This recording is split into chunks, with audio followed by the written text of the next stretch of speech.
Hello students, मैं Ashish Verma, assistant professor law, government law college Ajmer. आज के व्याख्यान में हम LLB second year paper 2.6 labour and industrial law first अर्थात श्रम एवं औद्योगिक विधि प्रथम विषय पर चर्चा करेंगे।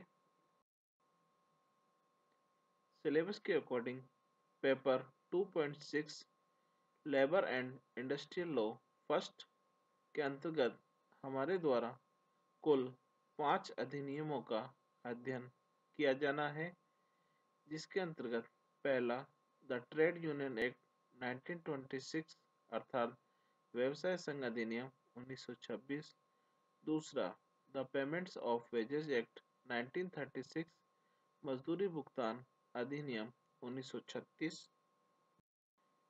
तीसरा द इंडस्ट्रियल डिस्प्यूट एक्ट 1947 औद्योगिक विवाद अधिनियम 1947, चौथा द फैक्ट्रीज एक्ट 1948 अर्थात कारखाना अधिनियम 1948, पांचवा द मिनिमम वेजेज एक्ट 1948 अर्थात न्यूनतम मजदूरी अधिनियम 1948।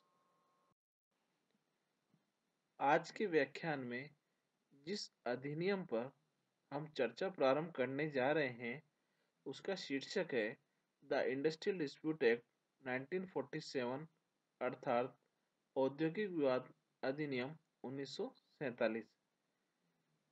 आज के व्याख्यान के अंतर्गत हम औद्योगिक विवाद अधिनियम 1947 के कुछ महत्वपूर्ण टॉपिक्स पर चर्चा करेंगे, जिसके अंतर्गत है पहला अधिनियम का संक्षिप्त इतिहास ब्रीफ हिस्ट्री, दूसरा अधिनियम का उद्देश्य ऑब्जेक्ट, तीसरा अधिनियम की विशेषताएं कैरेक्टरिस्टिक्स।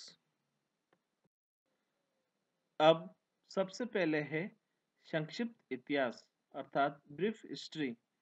औद्योगिक विवाद अधिनियम 1947 के विधायन का संक्षिप्त इतिहास अर्थात brief history of the legislation of the industrial dispute act 1947 Bharat में श्रम और औद्योगिक विधियों के विधायन के विकास को 3 कालों में विभाजित किया गया है, जिसमें पहला है प्रारंभिक काल सन 1850 से लेकर 1918 तक, दूसरा प्रगति काल जो सन 1919 से लेकर 1945 तक है, तीसरा पूर्ण प्रौढ़ता एवं स्वतंत्रता के बाद का काल जो सन 1946 से लेकर वर्तमान तक जारी है।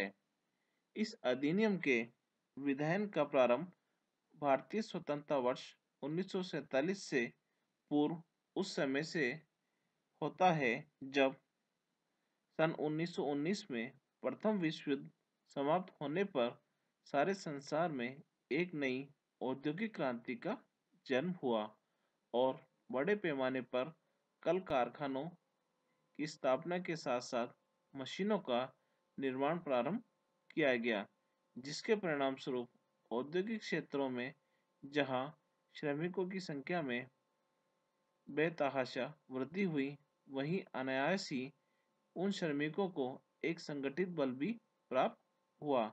उन्हें अपनी इस विशाल शक्ति का एहसास हुआ और तब उन्होंने अपनी दशा में सुधार लाने के लिए श्रमिक संगठनों की स्थापना की।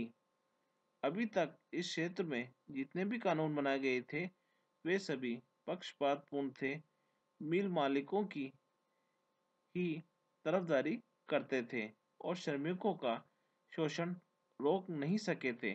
किंतु अब संगठित श्रम शक्ति के कारण सन 1923 में क्रमकार प्रतिकर अधिनियम तथा सन 1926 में ट्रेड यूनियन एक्ट तथा 1929 में ट्रेड डिस्प्यूट एक्ट पारित किए गए। मजदूरों की दशा में सुधार लाने के लिए सन 1933 में एक रॉयल कमीशन भी गठित किया गया, जिसको श्रम की दशाओं और सेवा शर्तों में आवश्यक सुधार तथा मालिक मजदूरों के बीच उत्पन्न विवादों को हल करने के लिए समुचित सिफारिश करने का काम सौंपा गया। स्वायत्ता काल सन 1937 में यह महसूस किया गया कि श्रमिक विधायनों में एक रूपता लाना आवश्यक है। अतः सन 1942 में भारतीय श्रम सम्मेलन की स्थापना की गई। सन 1946 में केंद्र में स्थापित अंतरिम राष्ट्रीय सरकार ने प्रांतीय श्रम मंत्रियों का एक सम्मेलन बुलवाया, जिसमें यह मान्य किया गया कि श्रमिक कानून प्राथमिक तौर पर केंद्रीय सरकार द्वारा ही बनाए जाने चाहिए, जिससे कि उनमें एक रूपता बनी रहे। सन 1929 में बनाया गया trade dispute act British industrial code 1909 पर आधारित था, जिसमें औद्योगिक विवादों का पता लगाने और समझौता कराने के लिए ट्रिब्यूनल के गठन की व्यवस्था तो की गई थी, किंतु ये ट्रिब्यूनल एडॉक होते थे। उसमें आवश्यक सुधार करके सन 1947 में वर्तमान औद्योगिक विवाद अधिनियम पारित किया गया, जिसने 1929 में उक्त एक्ट का स्थान लिया। द्वितीय विश्व युद्ध 1939 की समाप्ति पर श्रमिक जगत में हालात इतनी तेजी से बदले कि चारों ओर श्रमिक अशांति का वातावरण फैल चुका था। औद्योगिक विवादों को नियंत्रित और विनियमित करने के लिए राष्ट्रीय अंतरिम सरकार ने भी सन 1942 में ब्रिटिश सरकार द्वारा लागू किए गए डिफेंस ऑफ इंडिया रूल्स, जो 1 अक्टूबर सन 1946 को समाप्त होने वाला था, आगे 6 माह तक के लिए और बढ़ा दिया और 28 अक्टूबर 1946 को औद्योगिक विवाद बिल केंद्रीय विधानसभा में पेश कर दिया, जो मार्च 1947 को पारित हुआ और 1 अप्रैल 1947 से उसे एक श्रम कानून के रूप में लागू किया गया। अब है दूसरा टॉपिक, अधिनियम का उद्देश्य। ऑब्जेक्ट अर्थात औद्योगिक विवाद अधिनियम 1947 के उद्देश्य। Objects of the industrial dispute act 1947। अधिनियम की प्रस्तावना के अनुसार इसके दो उद्देश्य हैं। पहला, औद्योगिक विवादों की जांच करना। दूसरा, उनके निपटारे के लिए तथा कुछ अन्य प्रयोजनों के लिए उपबंध करना। इस दृष्टि से आकलन करने पर स्पष्ट होता है कि यह एक प्रगतिशील सामाजिक विधायन है, जिसमें न्याय निर्णय की एक नवीन पद्धति के उपयोग का प्रावधान किया गया है। सभी श्रम विधियों का उद्देश्य मेहनतकश वर्ग के लिए समुचित मजदूरी की सुरक्षा और विवादों की रोकथाम करना होता है, ताकि औद्योगिक उत्पादन विपरीत ढंग से कुप्रभावित न हो। इस संबंध में उच्चतम न्यायालय ने डीमाकुची टी स्टेट बनाम डीमाकुची टी स्टेट का प्रबंधन AIR 1958 सुप्रीम कोर्ट 353 के मामले में अपने निर्णय में कहा कि इस अधिनियम के मुख्य उपबंधों की जांच करने से उसमें निम्न उद्देश्य पाए जाते हैं। पहला, कर्मकार और नियोजक के बीच मित्र भाव और सौहार्दपूर्ण संबंध बनाने के लिए उपायों को बढ़ावा देना एवं स्थापित करना। दूसरा, कर्मकारों और नियोजकों के बीच तथा नियोजकों के बीच तथा कर्मकारों के बीच औद्योगिक विवादों की जांच करना और उनका निपटारा करना, और साथ ही पंजीकृत ट्रेड यूनियनों या व्यवसाय संघों के महासंघ या नियोजकों के संगठनों के महासंगठन को प्रतिनिधित्व करने का अधिकार देना। तीसरा, अवैध हड़तालों और तालाबंदी को रोकना। चौथा, जबरन छुट्टी और छंटनी के मामलों में कर्मकारों को राहत देना। पांचवा, सामूहिक सौदेबाजी की प्रक्रियाओं को प्रभावी बनाना।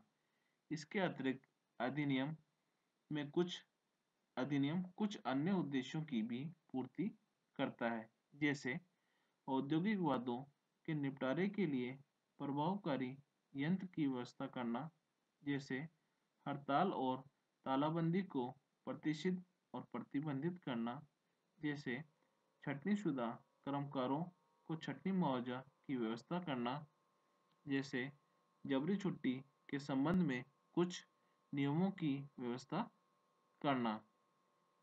अतः निष्कर्ष के रूप में हम कह सकते हैं कि अधिनियम के मुख्य उद्देश्य के अंतर्गत नियोजक और कर्मकारों के बीच मित्रता और सौहार्दपूर्ण संबंधों को अभिप्राप्त करने और सुरक्षित रखने के लिए उपायों को बढ़ावा दिया जाता है। नियोजकों के बीच या नियोजकों और कर्मकारों के बीच या कर्मकारों के बीच औद्योगिक वादों की जांच और उनका निपटारा किया जाता है। अवैध हड़ताल और तालाबंदी को रोकने के लिए प्रयास किया जाता है और इतना ही नहीं, अधिनियम यह भी प्रावधान करता है कि जब कोई औद्योगिक वाद बोर्ड ऑफ कंसिलिएशन, श्रम न्यायालय, न्यायाधिकरण अथवा राष्ट्रीय अधिकरण के समक्ष लंबित और विचाराधीन है, तो उसके विचाराधीन रहने की अवधि में कोई भी नियोजक तालाबंदी नहीं कर सकेगा और कर्मकार हड़ताल नहीं कर सकेंगे। इसके साथ ही उपबंध इस आशय का भी अधिनियम में अंतर्निहित है कि पंचाट या समझौते की बाबत अपनाई गई प्रक्रिया के समाप्त हो जाने पर उसके बाद एक निर्धारित अवधि तक हड़ताल और तालाबंदी पर निषेध है। जबरी छुट्टी और छटनी के मामलों में पीड़ित कर्मकारों को राहत देना और कारखाना बंदी की दशा में उपक्रम के स्थानांतरण पर कर्मकारों को मुआवजा के लिए उपबंध करना और सामूहिक सौदेबाजी संबंधी आदि उद्देश्य इस अधिनियम के उद्देश्य हैं।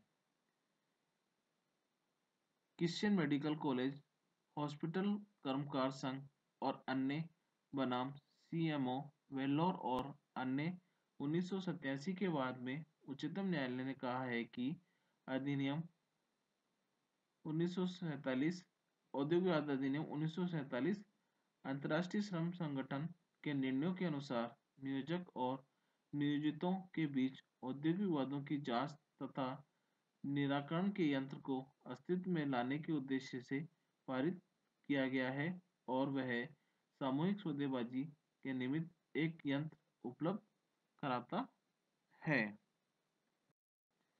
अब है तीसरा टॉपिक, अधिनियम की विशेषताएं। औद्योगिक वाद अधिनियम की विशेषताएं निम्न है। पहला, कोई औद्योगिक वाद औद्योगिक न्यायाधिकरण को या तो विवाद से आबद्ध उभय पक्षकारों की सहमति पर या राज्य सरकार द्वारा ऐसा करना उपयुक्त समझे जाने पर विचार हेतु संदर्भित किया जा सकता है। दूसरा, उक्त न्यायाधिकरण द्वारा दिए गए पंचाट को अधिक से अधिक 1 वर्ष या इसके भीतर की निश्चित अवधि तक के लिए उभय पक्षकारों पर बंधनकारी माना जाएगा और इसका प्रवर्तन सामान्यतया सरकार द्वारा किया जाएगा। तीसरा, निम्नलिखित परिस्थितियों में हड़ताल और तालाबंदी करने पर प्रतिषेध लगा दिया गया है। ए, जब तक कि सुलह और अधिनिर्णय की कार्रवाइयां चल रही हो। बी, जब तक सुलह की कार्रवाइयों में किए गए समझौते लंबित हो, और सी जब तक कि न्यायाधिकरण द्वारा दिए गए ऐसे पंचाट लंबित हैं जिनको बंधनकारी होने की मान्यता उपयुक्त सरकार द्वारा दी जा चुकी हो। अब है चौथा, लोकहित अथवा आपात की स्थिति में उपयुक्त सरकार इस अधिनियम के प्रयोजनों के निमित्त 6 माह से अधिक के लिए कतिपय प्रमुख उद्योगों को लोक उपयोगी सेवा के अंतर्गत घोषित करने के लिए प्राधिकृत है। इस प्रकार आज के व्याख्यान में हमारे द्वारा द इंडस्ट्रियल डिस्प्यूट एक्ट 1947 अर्थात औद्योगिक विवाद अधिनियम 1947 के 3 महत्वपूर्ण शीर्षकों पर चर्चा की गई, जिसके अंतर्गत हमने आज के व्याख्यान में औद्योगिक विवाद अधिनियम के संक्षिप्त इतिहास, इस अधिनियम के उद्देश्य और इस अधिनियम की प्रमुख विशेषताओं पर विस्तृत चर्चा की। धन्यवाद।